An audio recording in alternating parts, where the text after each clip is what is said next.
உங்கள் வசந்தசேகர். அந்த பதவியேற்பு காலம் முடிஞ்சதுக்கப்புறம் உரையாற்றினார் முதல்வர் அவர்கள். அப்போ உரையாற்றும் போது அவர் சில விஷயங்களை சொன்னாருங்க. முதல்ல ஒரு வெள்ளை அறிக்கை வெளியிடுவேன் அப்படின்னார். இப்போ இருக்கிற இருந்த கவர்மெண்ட் என்ன நிலைமையில் வச்சுட்டு போயிருக்கு அப்படிங்கிற மாதிரி அப்புறம் நம்ம கட்சியை சேர்ந்த எம்எல்ஏக்கள்லாம் ஜெயிச்சதுக்கப்புறம் ஒரு ஆட்டம் போடலான்னு நினச்சா முடியாதுன்னு அதை சொல்லிட்டாரு. அப்படி ஒரு நினைப்பு இருந்தால் இப்போயே டெலீட் பண்ணிடுங்கன்னு வேறு சொல்லிட்டாருங்க.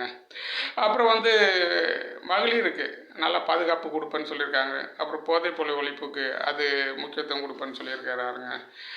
இன்னும் நான் உங்கள் குடும்பத்தில் ஒருவன் அப்படின்னு வேறு சொல்லிட்டு இருக்காரு.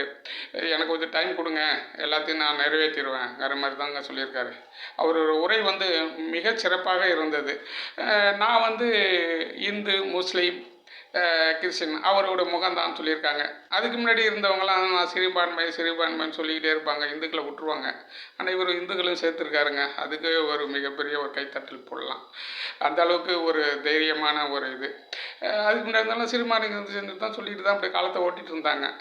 இதுக்கு ஒரு பெரிய ஒரு தடுப்பு சுவர் மாதிரி இவர் பேசும்போதே இந்து, முஸ்லீம், கிறிஸ்டின் அப்படி சொல்லிட்டாருங்க. அது பெரிய விஷயந்தான் அது. நன்றி.